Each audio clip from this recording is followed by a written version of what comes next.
irmãos, irmãs, na paz de Jesus, salve Maria. Vamos aqui esperando que os irmãos vão entrando aí na nossa live.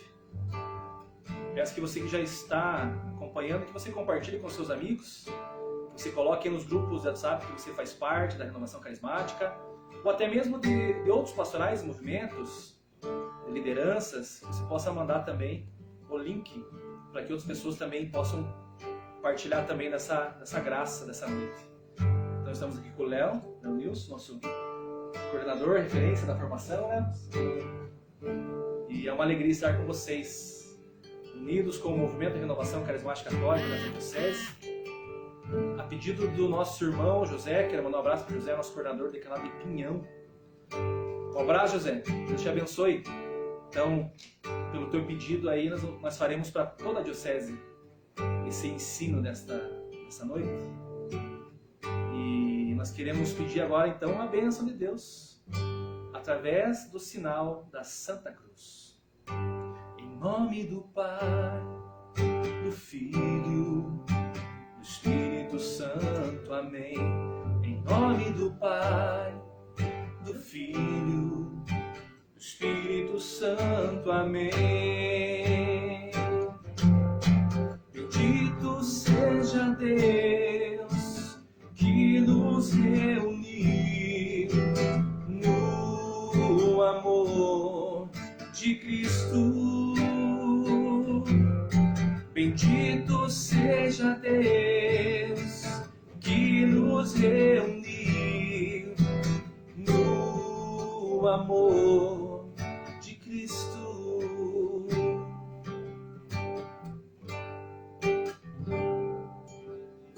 Queremos começar então louvando ao Senhor, bendizendo o seu nome.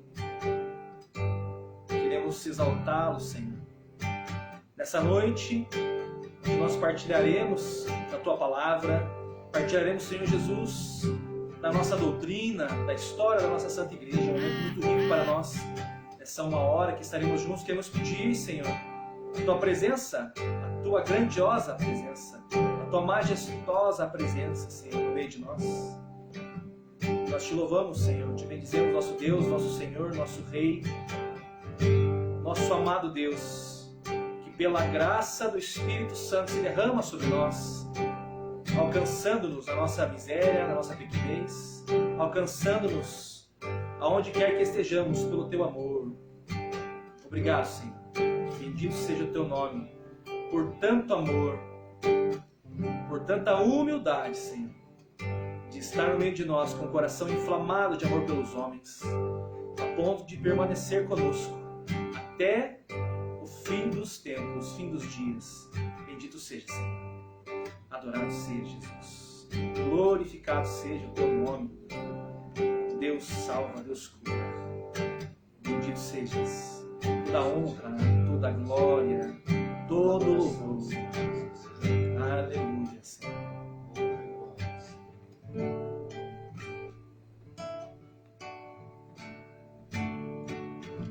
O Espírito de Deus repousa sobre mim e assim caminhando eu vou. Alegria, paz e amor, fruto que vem de Ti, Senhor, quem me brotou. Glória, glória eterna, glória a Ti, Senhor. Glória, glória eterna, glória a Ti, Senhor.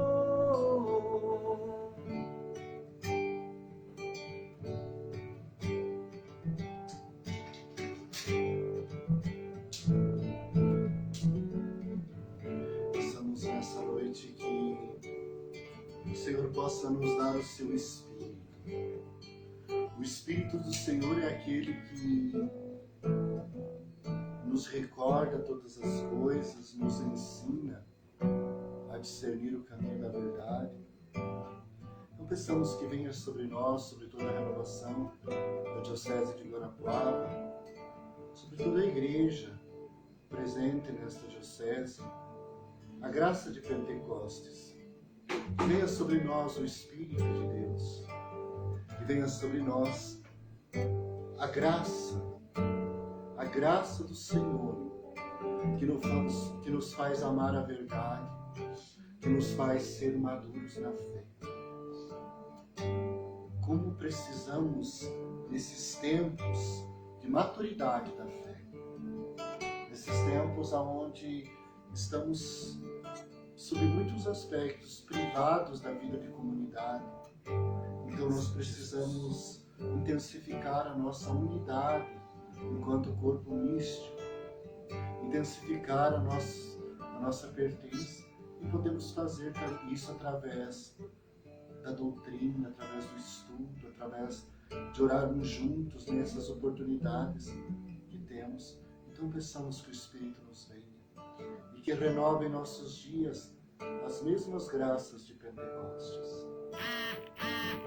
Nós vivemos tempos sombrios, mas o Senhor disse que na noite se estenderia a lâmpada, seria colocada a lâmpada no candeeiro, e o candeeiro iluminaria a noite. Nesses tempos amargos, nós somos chamados a dar verdadeiro sabor ao mundo. Então que nós possamos ser também cheios do Espírito Santo. Vem, Espírito Santo. Vem, Espírito Santo de Vem, Deus. vem, sopro suave, fogo abrasador, hóspede da nossa alma. Vem, vós que dais à igreja o frescor e a juventude, concedei a nós, enquanto renovação carismática católica, ser sinais desta sua presença. Vem, Espírito Santo. Vem, Espírito Santo. Nós precisamos de Ti. Nós necessitamos da Tua presença. Vinde, Espírito Santo. Vinde, Espírito Santo. Vinde, Espírito do Pai e do Filho. Pairar sobre nós, mover em nós, agir em nós. Amém. Amém. Amém. Assim é, assim seja. Amém. Amém. Boa noite, povo amado, boa noite, povo santo de toda a Diocese de Guarapuava. Que alegria, nós estamos mais uma vez reunidos para estudarmos. O convite partiu do José, no primeiro momento não funcionou, a gente não conseguiu fazer, eu não consegui entrar na live. Depois, no tempo de Deus, no dia de hoje é o dia da graça, é o dia que o Senhor fez para nós, né, como nos ensina a liturgia. Então, o dia de hoje era para ser hoje, não era para ser aquele dia, né? Deus sabe todas as coisas, então, no tempo oportuno, no tempo da graça, no Kairos desse tempo, nós podemos nos reunir e meditar um pouco, refletir um pouco sobre esse tema que é muito caro, a renovação carismática. Inclusive, eu tenho a impressão de que é uma prática quase que essencialmente carismática no Brasil. Ela não nasce da renovação, ela nasce em 79, quando o Papa João Paulo II estava programando a sua viagem à Polônia, em 8 de maio, e pensemos que naquele período a Polônia estava sob o domínio da União Soviética. Então havia uma resistência muito grande em relação a essa visita do Papa, e é justamente essa visita do Papa que vai marcar o desmantelamento do comunismo real na Europa Oriental. Então é muito importante essa visita do Pontífice, porque ele vai sob uma ditadura comunista ao seu país. E havia, então, primeiro, uma pressão muito forte sobre o que ele iria dizer sobre o qual seria o tema das suas palavras. Havia uma articulação muito grande já do Papa em relação ao Partido Solidariedade, o qual o Papa apoiou muitos membros desse partido, que foi o carro-chefe para a destruição do comunismo na Polônia. Inclusive, não só na Polônia, mas depois também houve vários encontros de autoridades do Vaticano, inclusive muitos vaticanistas falam que do próprio São João Paulo II, na Igreja dos Polacos. A Igreja dos Polacos ela fica bem pertinho do Coliseu, em Roma. Eu tive a graça de ter a oportunidade de ir lá, na Igreja dos Polacos, e era lá que São João Paulo II encontrava-se com autoridades para discutir e para traçar como a Igreja poderia ajudar na destruição do comunismo. Então, o Papa João Paulo II teve um papel importantíssimo para que eclodisse o comunismo, o socialismo real na Europa, na sua Polônia, que estava ali subjugada pelo pensamento, pelas autoridades socialistas. E ele, então, vai ter muitos momentos de encontro com líderes, inclusive com os líderes desse partido que é o Solidariedade. Inclusive, muitos dizem que no seu discurso de posse, São João Paulo II, quando fala de solidariedade, ele está se referindo a esse grupo que, mandando uma mensagem, continuem firme porque vai ruir. E de fato, graças a Deus, ruiu. Aquele sistema político que estava causando um grande mal à Igreja, e não só a Igreja, mas toda a sociedade. E ele vai para lá. E aí lá vai ter uma senhora que tem uma inspiração. E a inspiração é de récita, de recitar o rosário durante 7 dias e 7 noites diante do Santíssimo Sacramento. E será feito essa recitação durante 7 dias e 7 noites em adoração e recitando rosários. Então, rosários sem interrupção, clamando ao Senhor pela visita do Papa, pelo Congresso Mariano, que estava acontecendo ao mesmo tempo que essa visita, e certamente pelo fim do comunismo na Polônia. E o Papa, então, vai estar, digamos, aí nesse início daquilo que se tornou o Cerco de Jericó. O Cerco de Jericó, então, nasce como uma devoção. E aí é interessante. Essa é um elemento importante. O Cerco de Jericó, ele não pertence à liturgia da Igreja, mas ele é aquilo que se chama de paraliturgia. Quer dizer, é algo que não faz parte da liturgia, mas que nasce da piedade popular. Nasce do desejo do povo de rezar, de ter uma devoção específica, Então, essas devoções, elas emergem como expressão da fé do povo.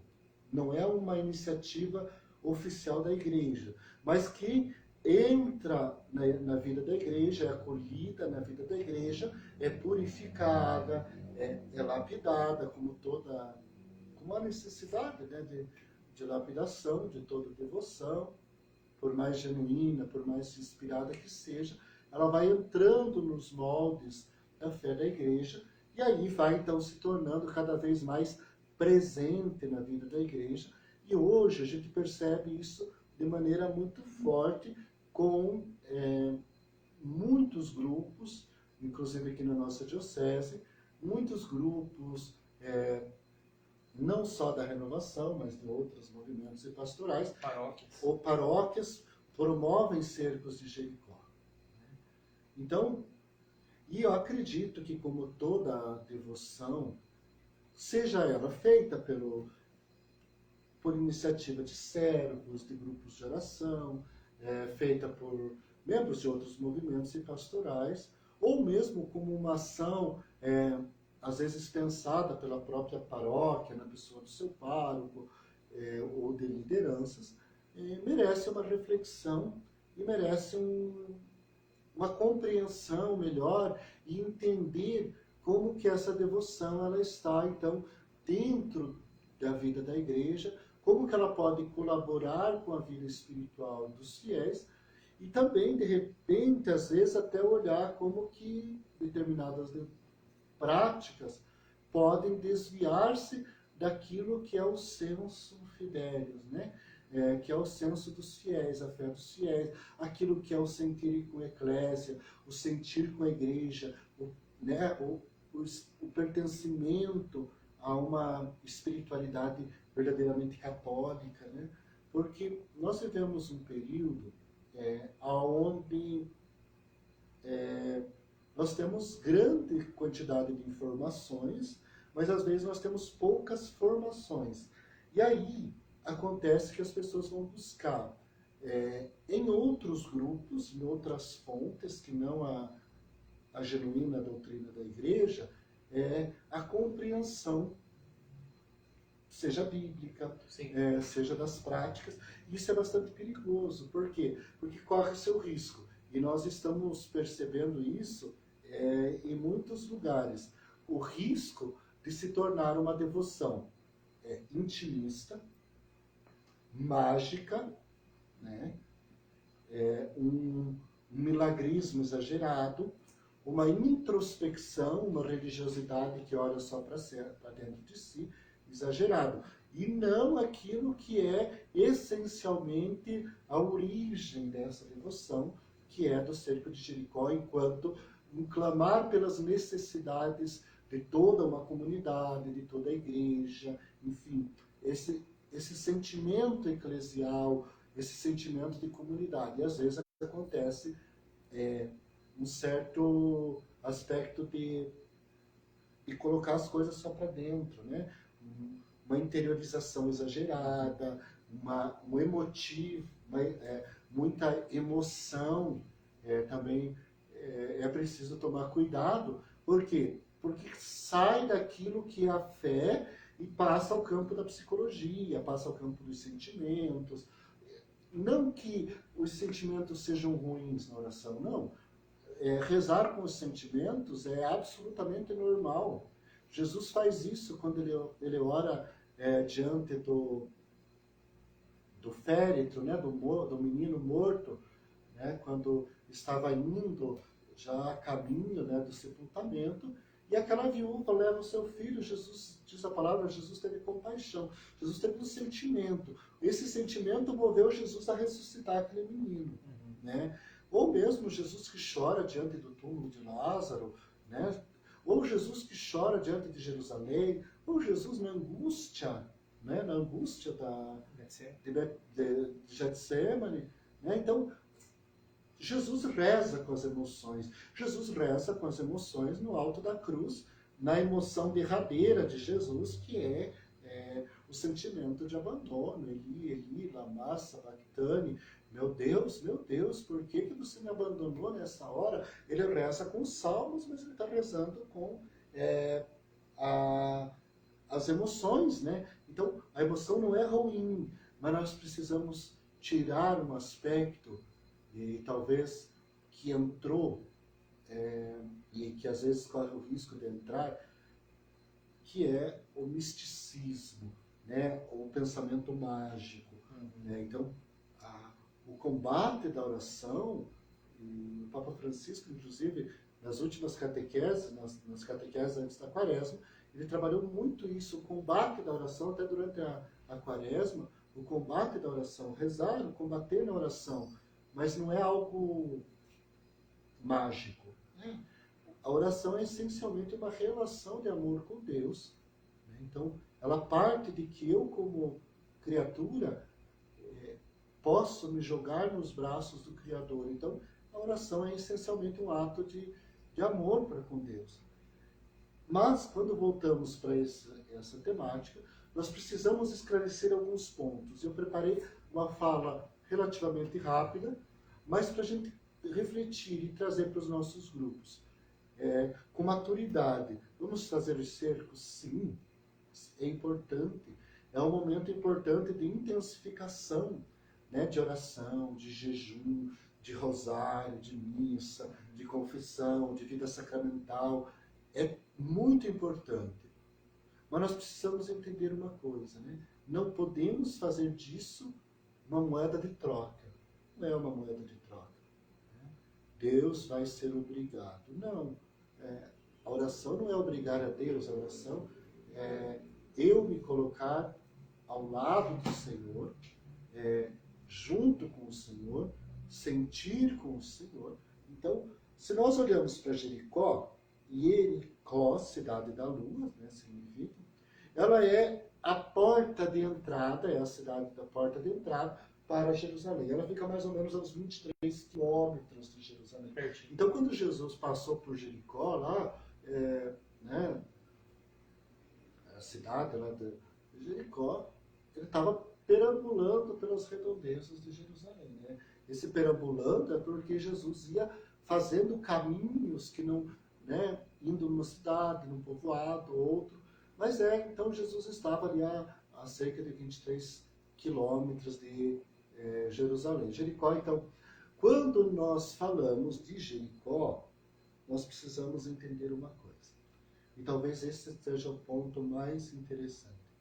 Não há uma Jericó na Bíblia, mas há cerca de 17... As escavações descobriram cerca de 17 Jericós. Nossa. 17 cidades que foram destruídas e reconstruídas. Assim como Jerusalém, né, teve suas muralhas derrubadas e reconstruídas, Jericó era muito comum. Devastava-se uma cidade, o povo às vezes era preso, ia para um exílio, virava escravo. Alguns remanescentes, né, alguns ficavam, tinham escapado, voltavam para a cidade, reconstruíam. E a última reconstrução de Jericó, então foi a última queda de Jericó, foi em 1550. Então, só em 1550 a.C., né? Foi a última queda de Jericó. Bem antiga, né? É bem antiga. Jericó é uma das cidades mais antigas do mundo. Né? É uma cidade muito antiga. Então, ela faz parte daquele grupo de cidades extremamente antigas. Jericó é uma das cidades mais antigas do mundo, desse conceito de aglomeração de gente, de organização. Jericó era banhada por três fontes d'água, que isso era e é muito importante, né, nessa região, que é uma região seca. Então Jericó era uma cidade rica, né, era uma cidade poderosa. Jericó tinha seu rei, tinha os seus governadores. Mas esse é o fato histórico, o primeiro aspecto. Essa cidade histórica, né, é uma cidade que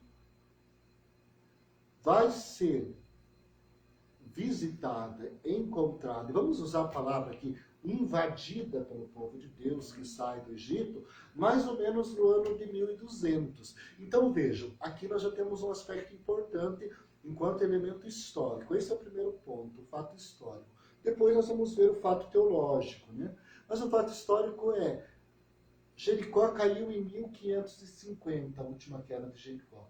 E o povo do Egito, o povo de Israel, saindo do Egito, chegou em 1200. 300 anos.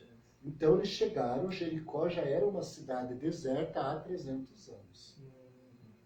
Então, meu Deus, então aquilo que está narrado lá em Josué 6 é mentira, meu Deus, vamos arrancar fora da Bíblia. Eu sempre achei que era a cidade, e no texto, se vocês olharem lá o texto, ele começa dizendo que Jericó estava fechada. Cidade murada. Cidade murada, ninguém saía, ninguém entrava. Só que essa cidade murada já fazia 300 anos que a muralha tinha caído.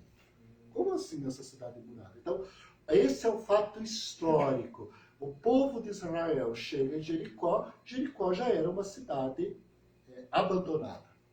Havia provavelmente pequenos grupos, quase que como seminômades ali morando e tal, mas não havia mais organização social, não havia mais rei, não havia mais uma vida social tão organizada como a narrativa de Josué coloca. Bem, primeira coisa, isso é maturidade da fé. A Bíblia não é livro de história, né? Ela tem aspectos e elementos históricos que servem para nós, historiadores, trabalharmos. A gente trabalha muitos. Eu, na minha área, não, porque eu não estudo. Eu gosto de história do cristianismo, história bíblica, mas a minha formação não é essa, né?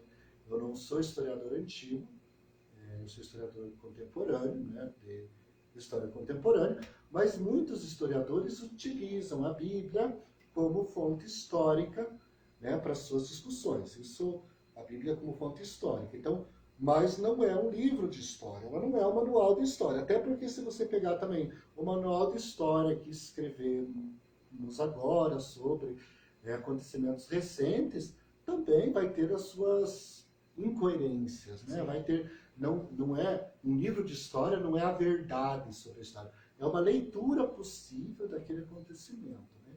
Mas então, temos que entender que esse fato histórico o povo de Israel chegou mais ou menos em 1200 a Jericó. E a cidade tinha caído, os muros, há 300 anos mais ou menos. Então,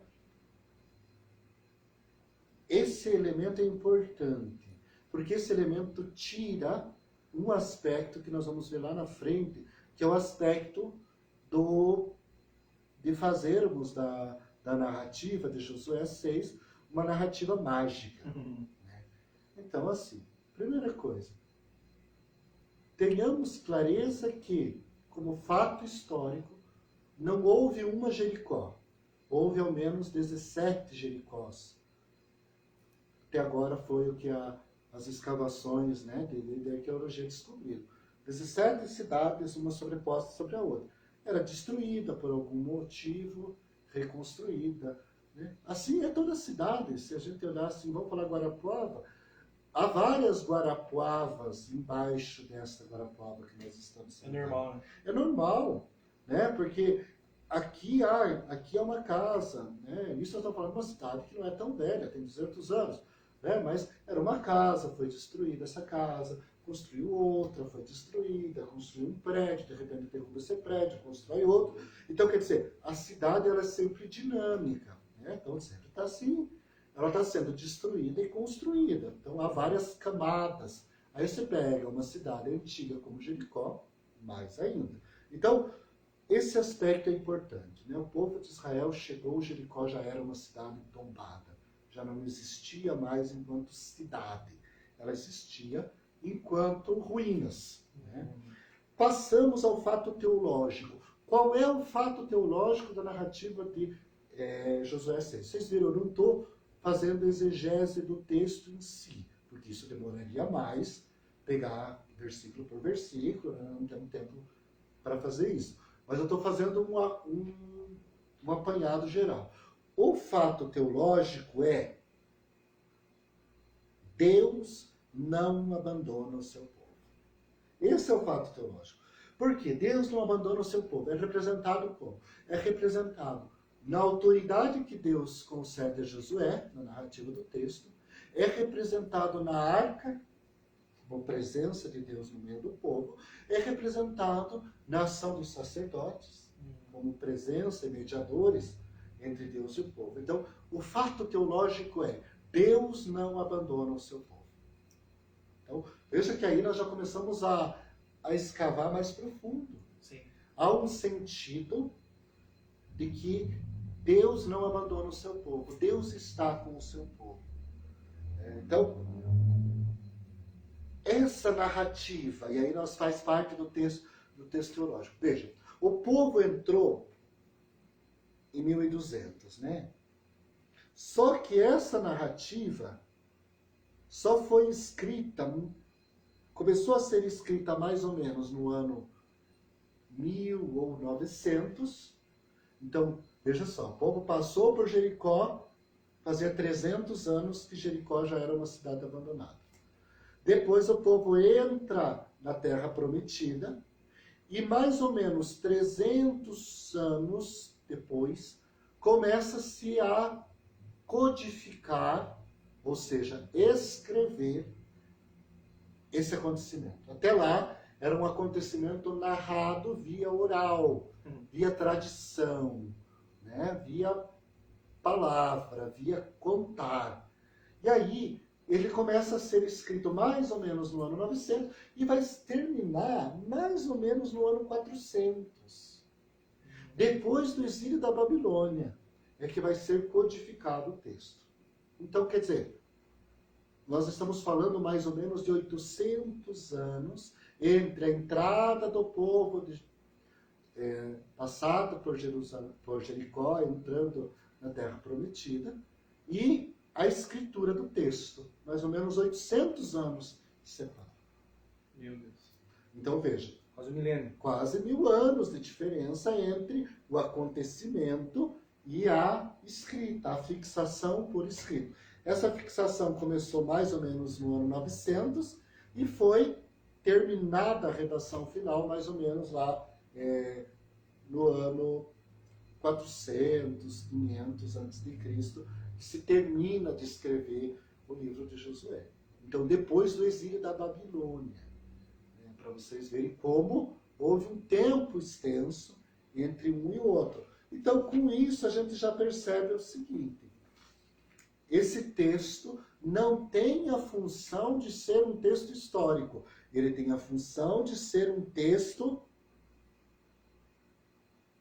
religioso, explicativo, um texto teológico. Esse é o fato, esse é o chamado elemento teológico do texto. Então, o elemento teológico do texto qual que é o cerne do texto? O cerne do texto Deus está presente conosco o tempo todo, desde que nós fomos gerados como povo de Deus, né, pela promessa a Abraão, até agora, depois do exílio. Sim. Deus nunca nos abandonou. Nesse arco de tempo, Deus é a presença conosco. Deus nos entregou Jericó, que era uma cidade poderosa, era grande. Então, Deus nos deu como presente, ele, com a sua presença, ele caminhou conosco todo esse tempo.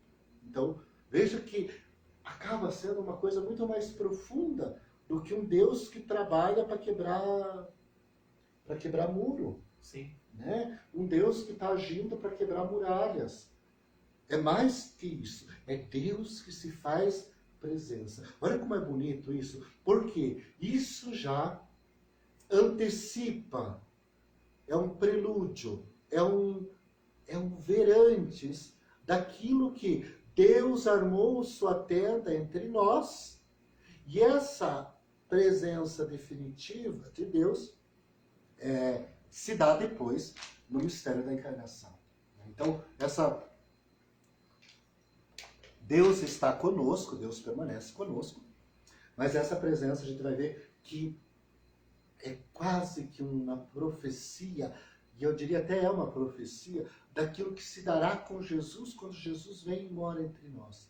Então Deus está conosco para sempre, porque Ele veio morar na nossa natureza. Sim. Ele não só acompanha o povo, interessante, veja, Ele não só acompanha o povo, como o povo de Israel compreendeu na sua história, mas Deus se faz um com a nossa história, tomando o corpo humano, se tornando humano, assumindo a condição humana pelo mistério da encarnação. Então, rezamos com mais profundidade. Deus não é só um Deus que caminha conosco, mas é um Deus que se encarna e se torna um com a gente. Então, quer dizer, aí nós já estamos rezando com mais maturidade. Sim. Rezando o mistério da encarnação e vendo no mistério de um Deus que acompanha o seu povo e cuida do seu povo e não desiste do seu povo, o mistério depois mais profundo, que é o mistério de um Deus encarnado, vivendo na nossa condição, e que depois, ao retornar para o Pai, celebramos agora, há pouco, a Ascensão, ele retorna para o Pai, levando a natureza humana glorificada para junto da Trindade. Então, veja, É mais profundo, a gente começa a rezar com mais qualidade. É uma preparação. É uma preparação. É o processo, é aí que está o processo. É o processo da história da salvação. É o processo de revelação. Sim. Deus vai se revelando na história do seu povo. Vai cuidando do seu povo. Então, quando nós olhamos primeiro o elemento histórico, depois o fato teológico, veja, o fato teológico é Deus caminha com o seu povo. Deus acompanha o seu povo. Deus não abandona. Passamos agora ao terceiro elemento. O terceiro elemento é o elemento teológico. Olha que interessante. Fato teológico é Deus caminha com o seu povo. O elemento teológico é há uma relação de amizade de Deus e o povo. Deus estabelece uma amizade com esse povo. Deus se preocupa com esse povo. Deus cuida desse povo. Deus toma esse povo e vai então cuidando, acarinhando, concedendo a sua graça, a sua presença e se revelando a esse povo. Então, aí é mais profundo, né? Então, vejam, quando eles chegaram, isso é elemento teológico, quando eles chegam e contemplam contemplam Jericó, já destruída, com as muralhas quebradas, a pergunta que fazem é: quem destruiu Jericó? E aí eles vão dar uma resposta teológica, não é uma resposta histórica. A Bíblia não serve para dar resposta histórica. Os textos bíblicos não são para dar resposta histórica. Eles vão dar uma resposta teológica. O capítulo 6 codifica uma resposta teológica. Foi Yahvé que nos deu Jericó. Porque Jericó é a porta de entrada para a cidade prometida. Que é Jerusalém. Então, e aí, quem derrubou essas muralhas? Foi Yahvé. Então, a resposta não é uma resposta histórica. A resposta é uma resposta teológica. Né? Agora, aí nós vamos entender um aspecto importante. Da onde o povo tirou essa narrativa? Veja, 1000 anos narrando uma história.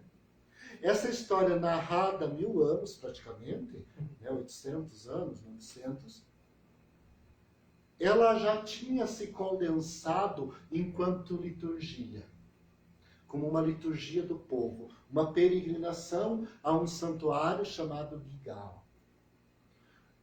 Esse santuário é chamado Gigal. Gigal em hebraico significa um círculo de pedra. Por quê? Porque Jericó não é grande. Jericó tinha mais ou menos o tamanho de um campo de futebol. Não era tão grande assim. Ela era alguns hectares. Porque a gente fala de cidade, claro, tinham cidades no mundo antigo muito grandes, né? Corinto, Jerusalém era uma cidade grande, era muito grande para a época, né? Tinha mais ou menos o tamanho de Guarapuava, 200 mil habitantes. Era enorme. Era uma megalópole, né? Mas uma cidade, né? Uma cidade menor, uma cidade aí com 1000 pessoas, né? Porque quando a gente fala assim, o povo de Israel foi para o Egito, né? Tipo, o povo de Israel foi para o Egito, parece que é uma multidão, né? Mas não, era 600, 800 pessoas, era um povo inteiro, né? Não era a noção, o mundo não era tão povoado como é hoje. Então, o povo de Israel celebrava anualmente uma romaria a esse santuário de Gigal. E aonde se fazia nesse círculo de pedras, né? As suas orações, a sua devoção. Fazia o ritual de girar em volta desse santuário. As 7 voltas. Então, veja, havia uma liturgia.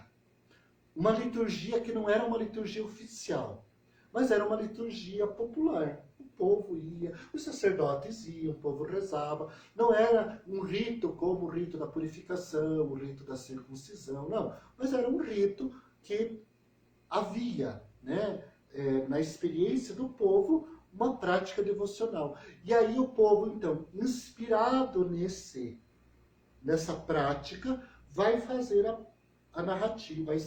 O autor sagrado vai narrar, então, a tomada de Jericó a partir dessa prática religiosa. Então, veja.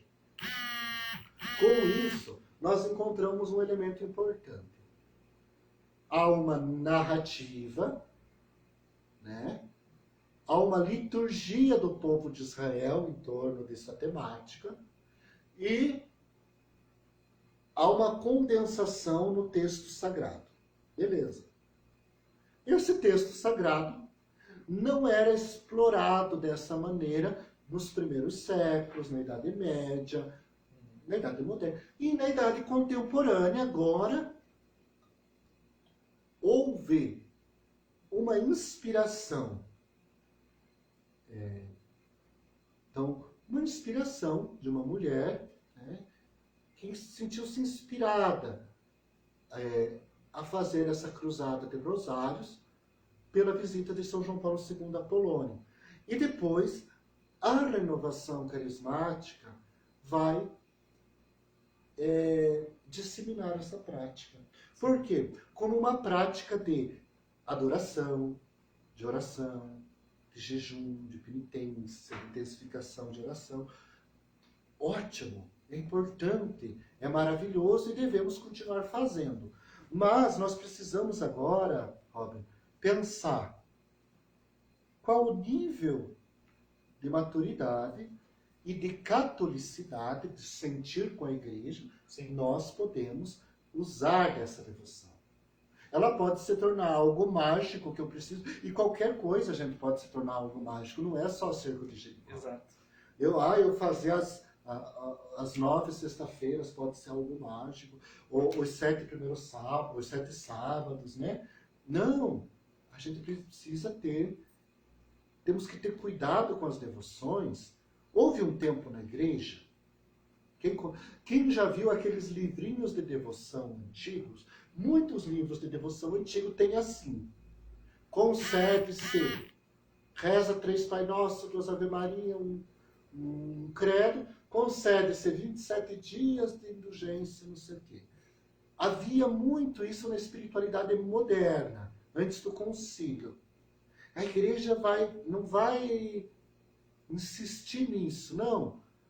Primeiro porque, assim, gente, é muito difícil dizer assim. Primeiro que no céu, no purgatório, no inferno, não existe tempo, né? O tempo é algo essencialmente intramundano, né? Para nós que estamos vivos, né? A cronologia, o crono é algo para nós que estamos vivos. Então, até uma discussão, né? Se a gente pode, como a gente reza claro, nós rezamos pelos mortos, não é a temporalidade que vale. O que vale é a união enquanto membros do mesmo corpo, que é o corpo místico de Cristo. Então a gente tem que ter cuidado para... rezei 2 Pai Nosso, 2 Ave Maria e tal, 50 dias de indulgência. Quer dizer, havia, e muitos santos, inclusive, falam disso, né?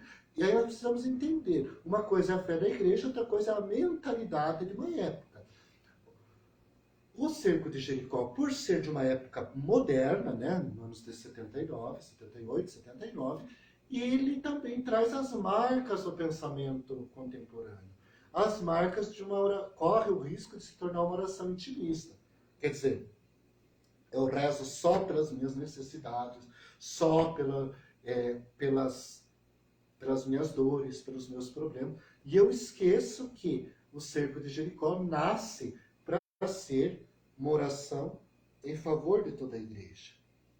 Então, o elemento eclesial importante do cerco de Jericó é: eu me sinto membro, porque sou de fato de toda a igreja. Sim. Então eu tenho que me comportar como membro de toda a igreja, eu rezo por toda a igreja. Rezo pelas minhas necessidades particulares? Claro, né? Devo rezar pelas minhas necessidades particulares, mas rezo pelas necessidades de toda a igreja. E tenho que evitar algo que é muito próprio do pensamento atual, que é eu me tornar muito intimista, uma oração mágica. Né? Para aí eu achar assim, não, basta eu rezar e as muralhas vão cair. É claro, Jesus mesmo disse: se tiveres fé do tamanho de um grão de mostarda, dirás a este monte, sai daqui, planta-te lá, e ele te obedecerá.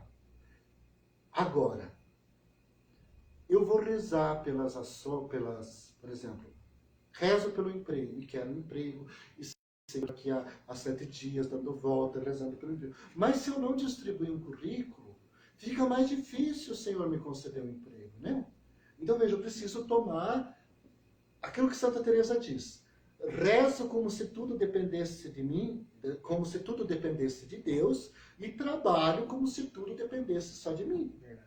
Então, Senhor, eu quero um emprego. Tudo bem, o Senhor te dará um emprego no tempo oportuno. Vai distribuir o currículo, né? Porque senão o Senhor vai ter mais serviço, né? De ter que, além de arrumar um emprego, ter que fazer um mensageiro vir trazer um emprego, né? Fica mais complicado. É verdade. Né? Senhor, eu quero a cura da doença. Então, rezo pedindo a cura da doença, mas também faço a minha parte. Vou ao médico, me cuido, né? Faço meu exercício, faço minha caminhada.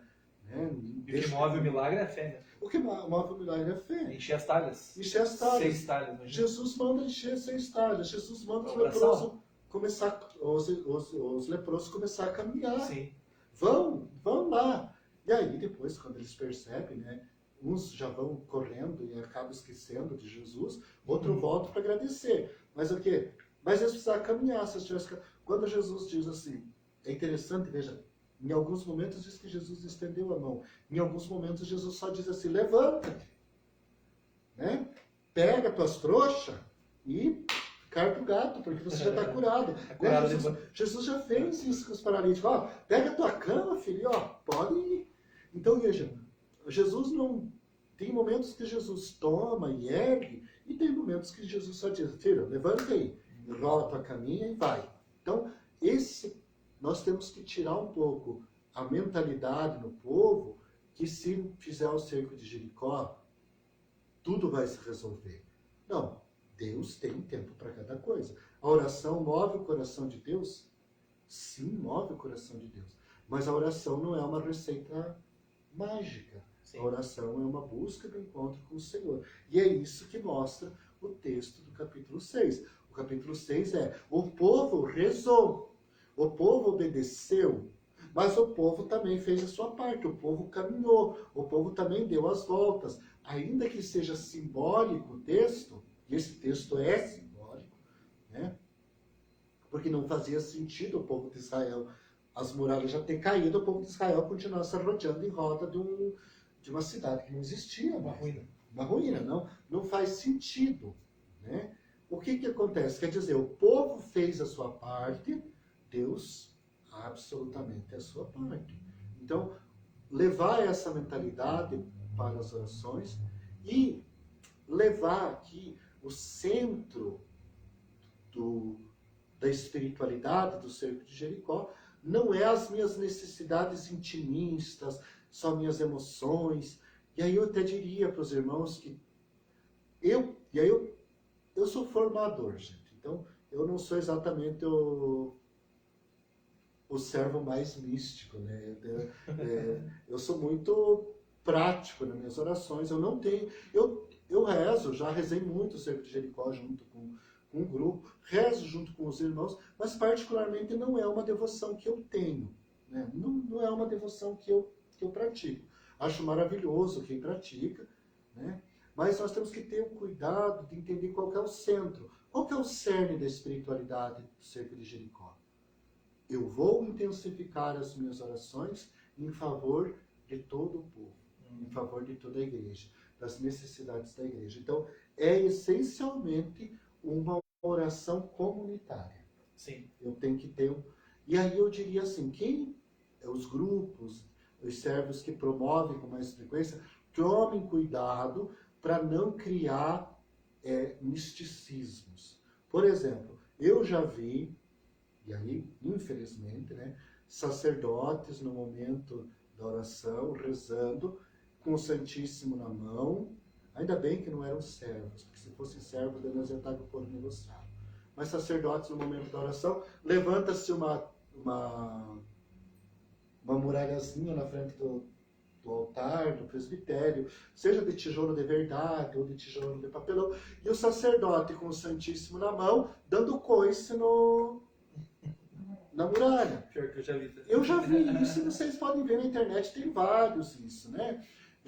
Gente, infelizmente, né, o sacerdote estava estava equivocado. Não é isso, né? Porque isso cria emotivo, uma oração emotiva. E, gente, uma oração emotiva, terminou a emoção, a pessoa esquece de Deus.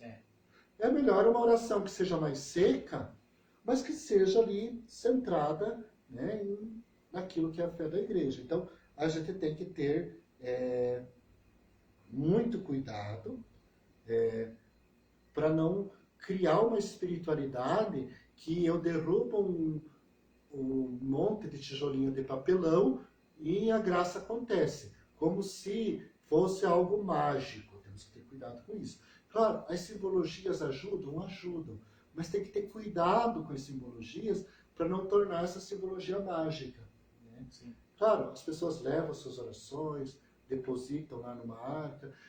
Ter cuidado, por exemplo, eu vi muitos lugares o pessoal reproduzindo a arca. É meio fora de contexto. É meio fora de contexto. É meio fora de contexto, porque assim, aquilo que a arca prefigurava no Antigo Testamento, lá tinha o quê? O que tinha dentro da arca? Bem, alguns textos vão dizer que não tinha nada, que era vazio, né? E outros vão dizer que tinha lá as tábuas da lei, né? Um pedaço das tábuas da lei, e um pedaço do maná, né? Os fragmentos do maná. O que significa isso? Deus está conosco, presença do Senhor no meio do povo de Israel. Nós agora temos o Santíssimo Sacramento, presença real, a nova aliança eterna. O que é a Arca da Aliança? É o próprio Verbo encarnado. Jesus é o pão vivo, é o legislador vivo. Então, a Arca da Aliança não faz muito sentido. Como eu coloco Jesus dentro da Arca da Aliança e saio passear. Eu tenho que ter um pouco de cuidado com isso, porque eu confundo. Porque aí parece que o Santíssimo é só uma prefiguração da presença do Senhor no meio do povo, e não é. Jesus é a presença real. Então, vamos fazer o passeio do Santíssimo. Primeiro, não há uma necessidade de se fazer isso. Né? A oração nasce como um adorar o Senhor incessantemente durante 7 dias, mas não há essa necessidade de eu ficar... Primeiro, por quê? E aí, não vai dar tempo da gente explicar mais, porque eu já não sei em quanto tempo de live nós estamos. Mas a adoração ao Santíssimo, solene, com Jesus exposto, ela deve ser algo assim. Primeiro, autorizado pelo sacerdote. Né? É o sacerdote que é o ministro ordinário para a exposição de Jesus no Santíssimo Sacramento, no ostensório. Então nós, enquanto leigos, mesmo ministros, ficar andando com o Santíssimo em volta da igreja é problemático, né, do ponto de vista... É problemático do ponto de vista pastoral, é problemático do ponto de vista teológico. Sim. Então a gente tem que ter cuidado. O Santíssimo, ele sai em procissão e em Corpus Christi. Então a gente tem que ter cuidado para não ir criando coisas que são estranhas à tradição da igreja. Então, adoração, tudo bem, adoração, o sacerdote expõe. Se o sacerdote quer dar a volta, ok, né? A gente respeita a atitude do sacerdócio. Mas o que nós podemos fazer para ter essa coisa mais centrada, gente? Nós estamos vivendo num período de muitos desequilíbrios, né? Então, mais centrado. Cuidado para não fazer do Santíssimo Sacramento um objeto mágico. Né? Não é um objeto mágico, é Jesus. A gente tem que ter cuidado, né? Levar o Santíssimo para todo mundo tocar. A igreja já nos ensinou que isso não é uma prática. Claro, a gente diz, mas o povo tocava em Jesus. Sim, o povo tocava em Jesus lá na Bíblia, sim. Mas nós comungamos o Senhor. Então, tem gente que às vezes se preocupa tanto em tocar o Santíssimo, mas não se preocupa em comungar. Outra coisa, por que... Aqui nós temos uma colinha, sabe? Tipo, a tia Sófia está aqui escondida, e ela está fazendo uma pergunta ali. Por que 7 voltas? Por que 7 voltas, 7 trombetas, 7 sacerdotes? Bem, o 7 na Bíblia é o elemento, o símbolo do elemento perfeito, o símbolo da completude, né? Então, quer dizer, nas 7 voltas estão dadas todas as voltas necessárias. 7 dias se cria tudo o que precisa. 7 sacerdotes, presença completa do Senhor no meio do povo. Os 7 chifres, né? Os 7 chifres significa... o chifre era o recipiente que se colocava o óleo, que se ungia o rei e o profeta. E aí o profeta ungia o rei sempre de novo, né? E se repetia esse ato da unção. Então, quer dizer, o recipiente é onde está contido a unção, e a unção significa, né, quem assistiu à formação do Dom Hamilton, o óleo significa essa presença que entra na vida, né, de cada pessoa. Então, lembramos que tudo isso é simbólico, né? 7 sacerdotes, 7 voltas, né? Então, tudo isso, os 7 dias, tudo isso para dizer, em tudo aquilo que foi feito, havia uma completude em relação à vontade de Deus. Então, o povo seguiu a vontade do Senhor, fez o que deveria fazer, o Senhor fez a sua parte. Então, eu penso que nós podemos aprender muito com o texto e continuar rezando o texto, né? E continuar fazendo o cerco de Jericó com muita devoção, com muito amor, mas sabendo desses elementos, né? Sabendo, não é algo mágico, porque a magia e a feitiçaria na Bíblia é tratada do mesmo jeito. Magia e feitiçaria na Bíblia é idolatria. Então a gente tem que ter cuidado. A gente pode fazer... O que é idolatria? É interessante. É adorar a um Deus que não é verdadeiro. Então, dar uma adoração verdadeira a um Deus falso, por exemplo, oferecendo incenso, como o povo fez. Ou adorar a Deus verdadeiro de maneira errada. Também. É a idolatria.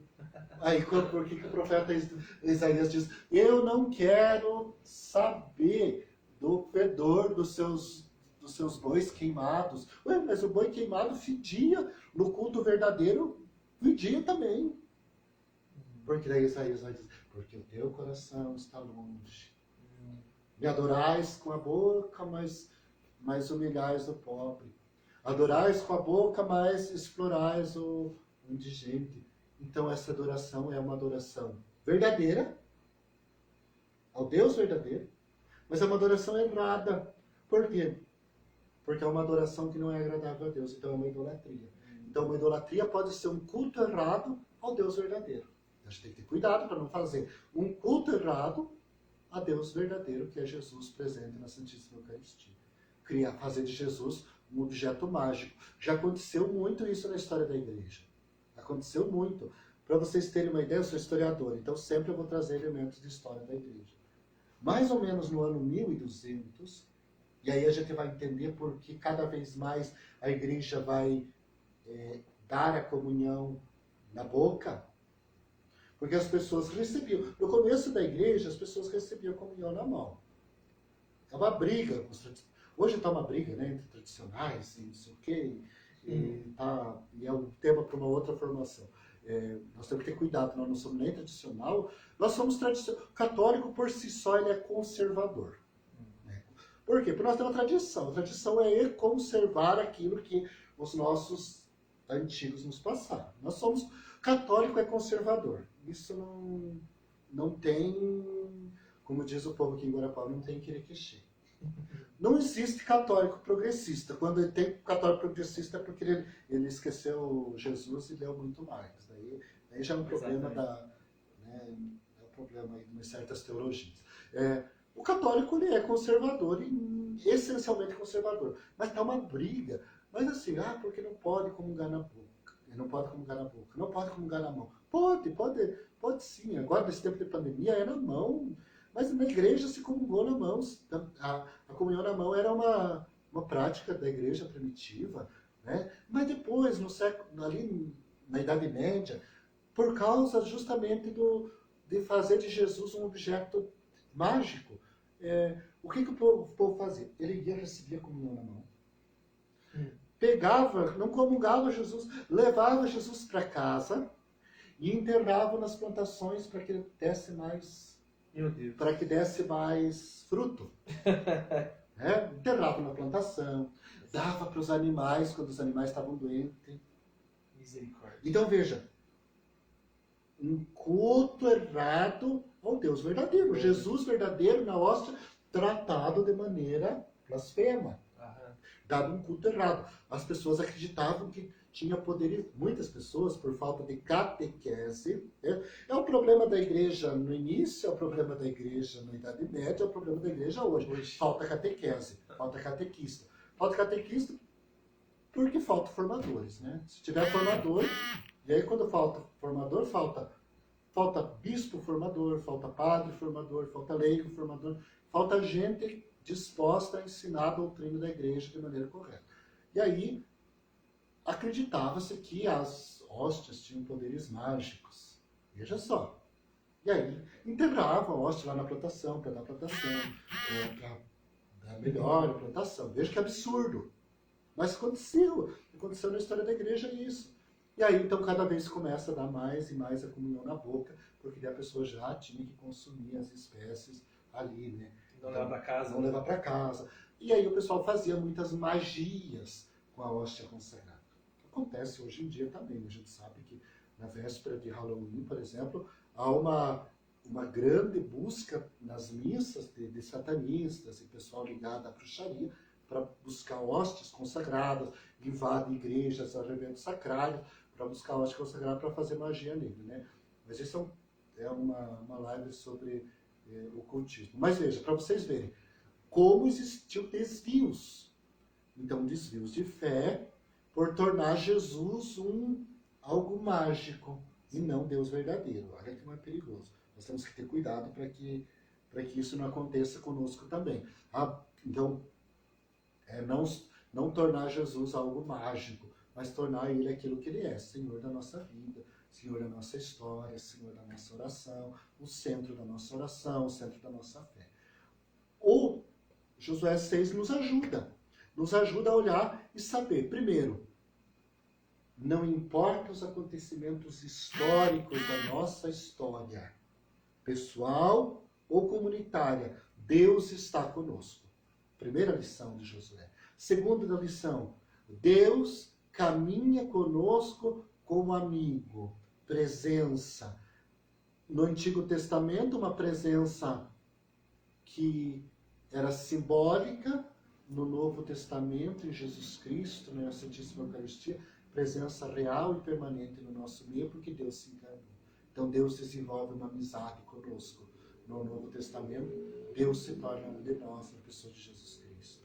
E o terceiro aspecto é que, por mais que desta amizade com o povo de Deus, do povo de Deus com Deus, amizade minha com Deus, eu posso viver uma espiritualidade que não é só minha, mas é uma espiritualidade que eu compartilho com todas as necessidades da igreja. Então, quando um membro da igreja reza, ele não pode rezar só por si. Ele deve rezar com toda a igreja. Porque quando um membro reza, toda a igreja reza. Sim. Esse é sentido de pertencimento ao corpo místico da igreja. Então, eu penso que se nós tivermos esses elementos, o nosso centro de Jericó será muito mais frutuoso. Então, não se trata de uma oração mágica, se trata de um intensificar por determinados momentos, a igreja faz isso, o período da quaresma, depois o período da advento, uma intensificação, mas que o Centro de Jericó nos ajuda a entender que nós podemos viver uma amizade, cultivar uma amizade com Deus durante toda a história da nossa vida. Ser cada vez mais íntimos de Deus, mais amigos de Deus, mais entregues. E isso é interessante. As grandes dificuldades, porque se o povo de Israel tivesse chego em Jericó Jericó organizado. E o povo de Israel era um bando de mendigos saindo do Egito, porque o povo de Israel era isso. Sai do Egito fugido, né? Não tem nada, né? Pega lá uma meia dúzia de bode para sair, né? Uns carneirinhos, umas coisinhas que rouba do povo dos egípcios e carca o gato e vão comendo esses bichos pelo caminho, porque Ao longo né, do tempo. tem fome, Sim. né, então produz um pouco, come aquele rebanho, consome. Não era um povo grande. Se eles tivessem chego lá, né, em Jericó, o pessoal de Jericó tinha, né, nossa, tinha matado eles, tinha se tornado escravo e pronto. Mas eles chegam lá já está destruído. Então, Tinha cavalaria. Tinha cavalaria, tinha uma vida organizada. Então, assim, Deus cuidou do povo de Israel também naquele momento. E Jericó significa entrada para a terra prometida. E aí, eu deixo como uma mensagem final, depois o compadre também, né, o compadre e coordenador pode falar. Quando a gente está na maior luta, na maior dificuldade, é sinal que a gente está entrando na terra prometida. É a última. Ali é a entrada do povo na terra prometida. Então, lutar, vencer, passar por dificuldade faz parte. Por quê? Porque logo ali está a vitória. Né? No tempo de Deus, a vitória será dada. O povo de Israel, no tempo de Deus, entra na terra prometida. Exato. Então, como diz, está difícil? Pode estar difícil. Mas sabemos, a vitória do Senhor será certa. Porque todas as muralhas não resistirão ao nome do Senhor. E eu falo de muralhas espirituais, materiais, todo tipo de dificuldade, ele é vencido por aquele que tem fé. No tempo correto. Não no tempo que eu determino, mas no tempo que o Senhor determina. Né? Porque como o Senhor mesmo nos fala pelo Espírito, lá em Pedro, né? Um dia como 1000 anos como um dia, o tempo para Deus, ele é algo irrelevante. Ele só é relevante para nós. Mas aprendamos no tempo de Deus a fazer sempre no nosso tempo a vontade de Deus, que no tempo dele, ele nos dará o cumprimento pleno de todas as suas promessas. E a maior promessa do Senhor é aquela que diz, eu estou indo para o Pai, e lá eu vou fazer um monte de casinhas para que vocês possam ir comigo. Então, o tempo, né, a maior promessa do Senhor é essa. Na plenitude dos tempos, quer dizer, quando chegar a plenitude dos tempos, vocês terão moradas nos céus. E o Senhor nos dará, com certeza, aquilo que for necessário para nós aqui na terra, para que nós possamos viver bem na terra e alcançar o céu, que não é conquista nossa, mas é mérito dele já por nós. Né? Ele já fez isso por nós. Então, agora a gente tem que lutar para não perder. Né? A luta nossa não é para conquistar o céu já foi conquistado. Né? A terra prometida já foi conquistada em Jesus Cristo na cruz. O que nós não podemos fazer é perder. Exato. Né? O esforço que a gente faz diariamente, às vezes é um esforço para perder o céu, né? Porque a gente pisa na bola, né? Estraga o projeto de Deus. Deus tem um projeto de amor, de paz, de justiça para com todos nós, né? De nos levar como sua igreja ao céu, e às vezes a gente fica estragando isso. Então, se a gente não atrapalhar, já está fazendo muito. Né? A gente brinca, se não atrapalhar, a gente já está fazendo muito, porque Deus fará. Né? Mesmo a gente atrapalhando, Deus faz. Então, se a gente evitemos atrapalhar o projeto de Deus, que o resto ele vai fazer. Né? Então, eu deixo isso como mensagem, como estudem, leiam, retomem agora o texto com esses elementos, encontrem elementos novos, tem muita riqueza nesse texto. Esse texto é muito rico. Né? Encontrem elementos novos, meditem, rezem. Né? Se tiverem dúvidas, manda para o seu coordenador manda para o coordenador do decanato, a gente responde na medida que soubermos. E, quem sabe, podemos criar, nesse tempo de pandemia, como uma prática, a gente, de repente, cada 15 dias, cada tempo que a gente puder, podcast, criar esses podcasts tratando temas. Nós não podemos ter a formação do módulo básico agora, mas podemos ter formações de temas de religião, de espiritualidade, Sim. de história da igreja, de história bíblica. Né? Aí vocês podem sugerir temas para a gente estar conversando nas próximas lives, tá bom? Que Deus abençoe todos vocês, que Deus nos abençoe, que derrame sobre nós o seu Espírito, que abra o nosso entendimento, né? Que a gente possa compreender as coisas do céu. Né? E aí a gente compreendendo as coisas do céu, a gente pode viver bem na terra. Né? Então, quanto mais a gente compreende as coisas do céu, melhor a gente vive aqui. Né? Porque aí a gente vive mais de acordo com a vontade do Senhor. Então, obrigado por terem nos ouvido, né? Estado conosco, rezado com a gente, feito essa formação. Né? O compadre quer falar alguma coisa, a Sofia. Só uma dúvida. Nesse primeiro cerco, que foi em 79 lá na Polônia, era lido o texto? Não, era somente o rosário, né? Era só o rosário. Depois que vai amadurecendo, e aí parece que vai amadurecendo a espiritualidade do cerco de Jericó, e depois vai se introduzindo esse costume. Se eu não me engano, e aí eu teria que olhar melhor essa história, até porque essa história, eu acho que ainda... Eu vi algumas obras que escreveram sobre o cerco de Jericó, mas eu não vi ainda uma história do cerco de Jericó. E também gostaria de fazer isso, de pesquisar, mas acho que agora não vai dar por causa da minha tese, que eu preciso escrever ela. Mas eu acho que, tá na frente, acho que de repente, depois que eu escrever a tese, seria um tema interessante historiar sobre o cerco de Jericó, como que ele começou aqui no Brasil, como que ele se desenvolveu, mas pelo que eu li, pelo que eu estudei, ele não se rezava lá na Polônia o texto do cerco de Jericó. Somente você o rosário. fazia récita, né, do rosário dia e noite diante do Santíssimo. Então, que é uma coisa diferente. Lá se ficou 7 dias e 7 noites na presença do Santíssimo rezado. Então, o rosário, acho incrível a prática do rosário, a meditação. É oração pessoal, mas ao mesmo tempo oração por toda a igreja. É a meditação dos mistérios da vida de Jesus. Então... A gente medita a Bíblia inteira rezando o rosário. Exatamente. Né? Então, a gente, desde o mistério da encarnação, passando pelo ministério público, pelo ministério da paixão, morte, e contemplando a ressurreição, o envio do Espírito e a missão da igreja. Muito mais rico que... Não quero diminuir aqui o texto lá de Josué 6. Mas é muito mais rico você contemplar os mistérios do rosário por uma hora. Fazer uma contemplação do mistério do rosário. Rezando com Nossa Senhora, né? Então, mais rico, mais meditativo. Porque assim, às vezes eu particularmente, assim, eu sou uma pessoa ansiosa, né? Eu sou uma pessoa que eu não tenho muita paciência, né? Quem me conhece sabe disso. Então assim, eu, por exemplo, se eu for rezar 7 vezes o texto, e aí eu estou dizendo, eu particularmente, eu fico ansioso, e eu começo a querer que termine logo. Rezo a primeira vez contemplando direitinho, a segunda vez eu já começo a rezar um pouco mais rápido, a terceira eu já começo a atropelar, e daí da quarta em diante só Deus sabe que vira uma oração em língua. Então, mas isso é um problema meu que eu preciso me corrigir.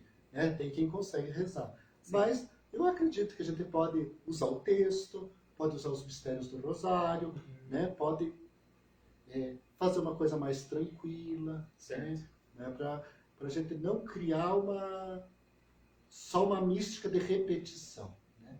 Então eu fico pensando assim, que a gente tem que ter cuidado com isso, para não fazer só uma ação mágica, né? Não, um caminho de oração mesmo. Né? Certo.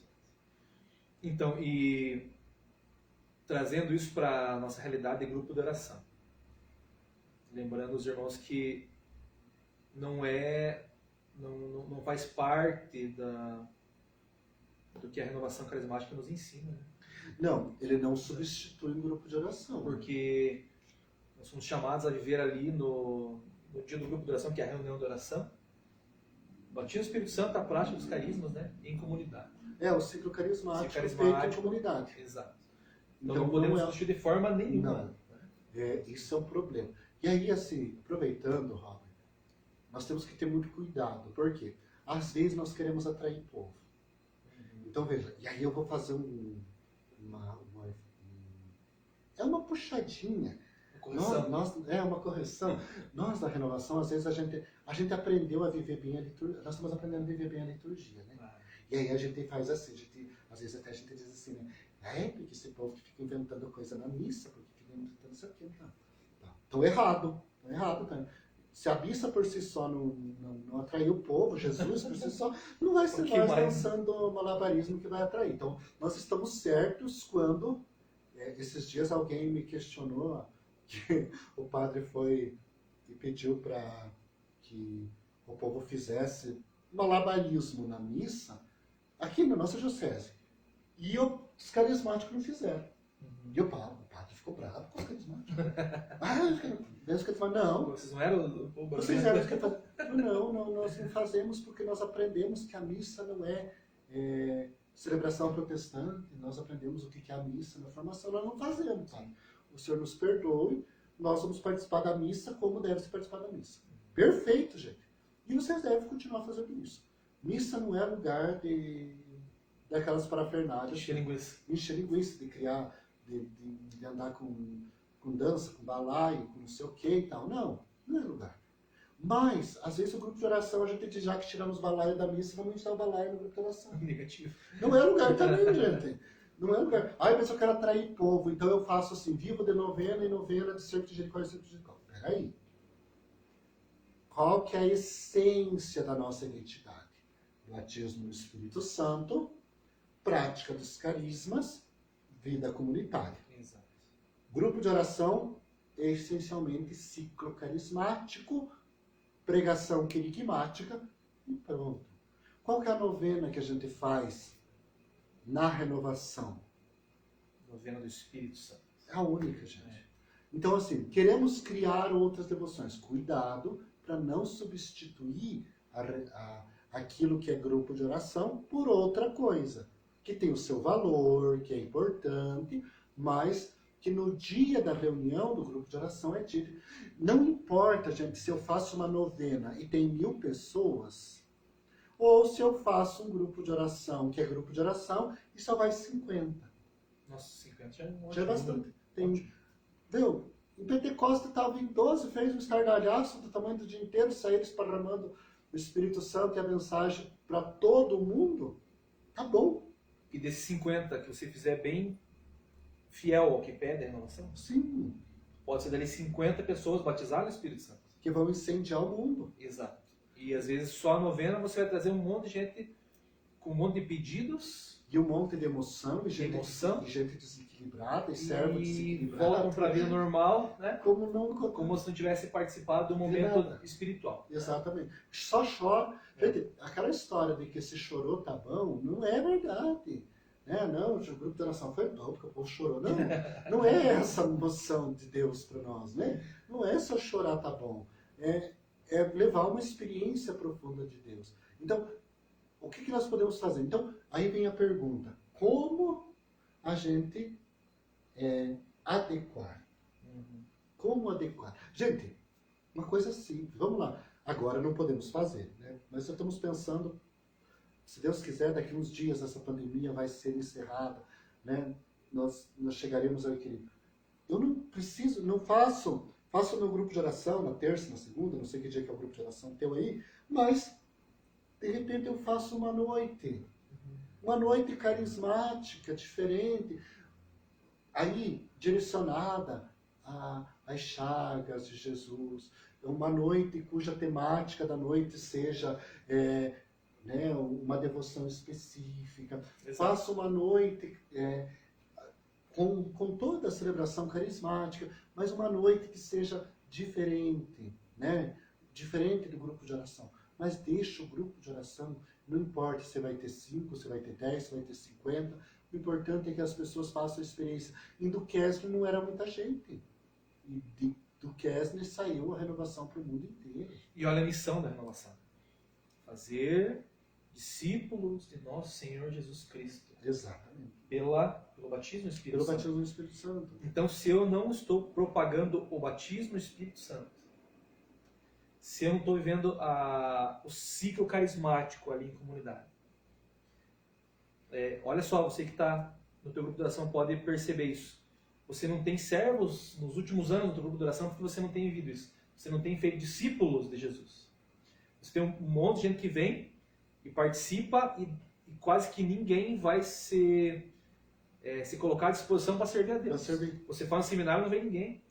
você está com os mesmos servos de 20 anos atrás, e já são poucos, porque por não viver esse inflamar do espírito, né, vai vivendo como o Léo falou ali, uma novena atrás da outra, né?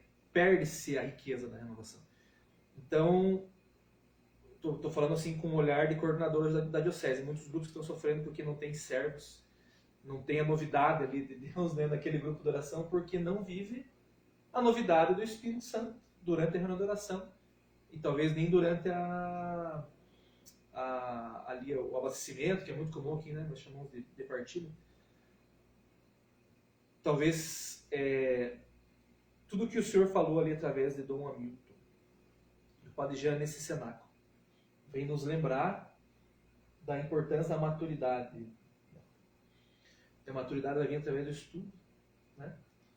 E através da fidelidade do que é falado. Entendeu?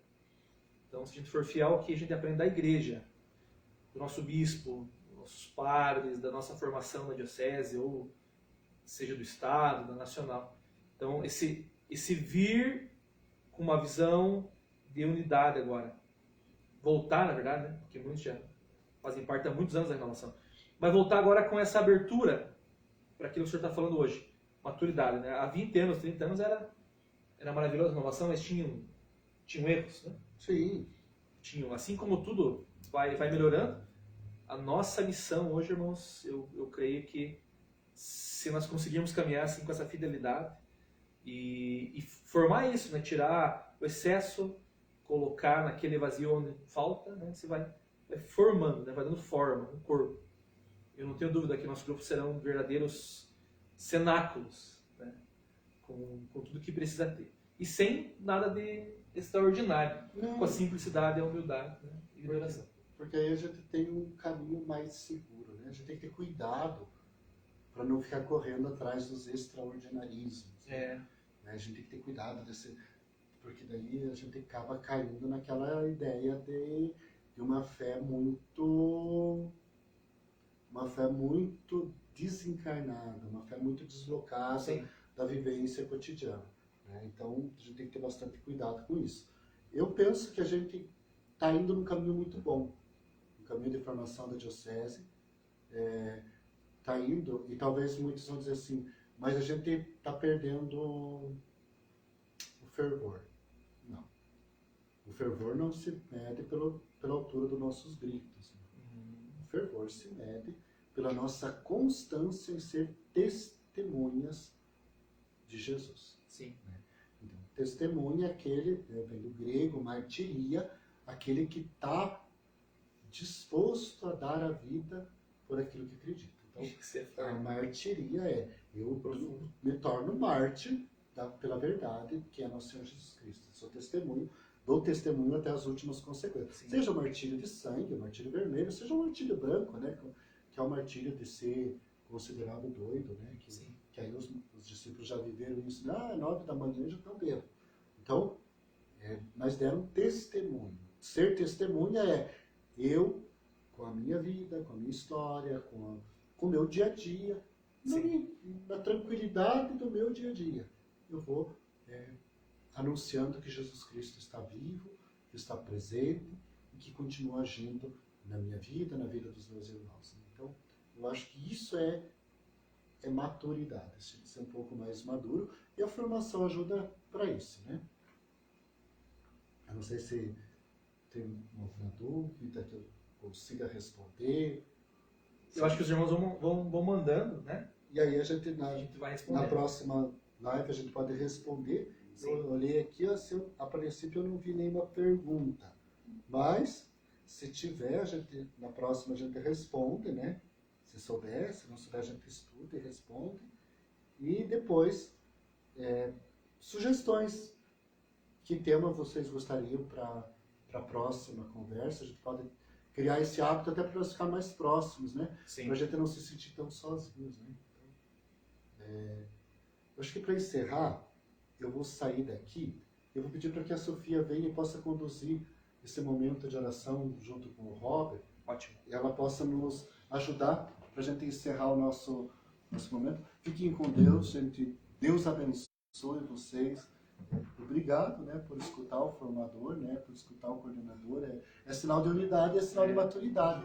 Quando a gente se propõe a escutar e aprender, é sinal de maturidade que a gente está querendo. Então, que Deus abençoe cada um de vocês. E Obrigado, Léo. a Sofia agora vai conduzir esse momento de oração conosco.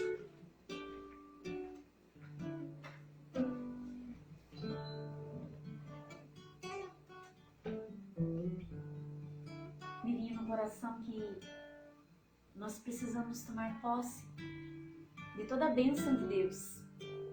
Nós só temos o agora. E o agora nós temos que viver bem. Então esse tempo que nós estamos vivendo agora, esse tempo da graça de Deus na nossa vida, nós não vamos retroceder. Nós só vamos avançar. Ir em frente, irmãos. E é esse o propósito de Jesus na nossa vida. Sempre prosseguir. Não parar. Esse momento que nós estamos aqui, que vocês estão aí nos ouvindo, não voltará mais. É único. E já vai passar. Daqui a pouco não o temos mais. Temos outras coisas a fazer. Esse tempo de pandemia irá passar. Esse tempo de tristeza, de solidão que você está vivendo irá passar. Esse tempo que você está se sentindo derrotado, está se sentindo no chão, vai passar. Erga os teus olhos. E erguer os olhos quer dizer, olhe para Cristo, que é Senhor de todas as coisas. Tome posse da bênção de Deus na tua vida agora, nesse tempo da graça. E tenha certeza, Deus é com você. Deus está com você. E Ele é Senhor de todas as coisas. Até me vinha no coração que nós cantamos isso mesmo, Robert. Eu tomo posse da bênção de Deus, tomo posse da graça de Deus nesse momento na minha vida. E que o Senhor te alcance, irmão. Te alcance, minha irmã. Tinha uma pessoa aqui dizendo, eu sou surda. E pedindo que alguém pudesse fazer essa transmissão em Libras, né? Nós ainda não temos. Mas se alguém tiver, que está nos ouvindo, e souber essa linguagem de sinais, eu particularmente não tenho, mas se alguém tiver, poderá entrar em contato com o Léo ou com o Robert e dizer, olha, eu quero participar da live, eu quero estar traduzindo, né? Fazer a tradução em Libras, para que nós possamos alcançar mais pessoas. Irmão, nesse momento, cante conosco. Faça com que essa bênção que Jesus tem para a tua vida, para a tua casa, para a tua família, para o teu trabalho, Léo dizia, quantas pessoas desempregadas, quantas pessoas desesperadas, pessoas que não têm muito o que comer mais em casa, pessoas que estão com muitos problemas que nós nem conhecemos. Senhor, visita. Jesus, visita. Alcança com a tua graça e com a tua misericórdia cada coração, cada alma. E que cada espaço da nossa alma, Senhor, seja preenchido pela graça do Espírito Santo. Eu tomo posse da graça de Deus na minha vida hoje. Agora é o tempo da graça na tua vida. Vivendo 1000 coisas que você está vivendo. Com perturbações até. Porque quando nós estamos com problemas, né? Parece que nós perdemos um pouco do equilíbrio emocional, psicológico. Mas o Senhor te convida, no meio de todo esse turbilhão que você possa estar vivendo, meu irmão, minha irmã, tome posse da bênção, da graça que Deus tem agora para você. Agora, chegando na tua casa, Jesus chegando na tua casa. Tome posse de toda a graça, de toda a bênção que o Senhor quer te dar. Hoje, eu gostaria de testemunhar isso para vocês, quando o Léo falava que quando nós rezamos por toda a igreja. Eu tenho experimentado muito isso na minha vida e hoje uma pessoa me pediu oração antes de ir para a missa, porque a sua família inteira estava passando por dificuldades e essa pessoa estava sofrendo muito.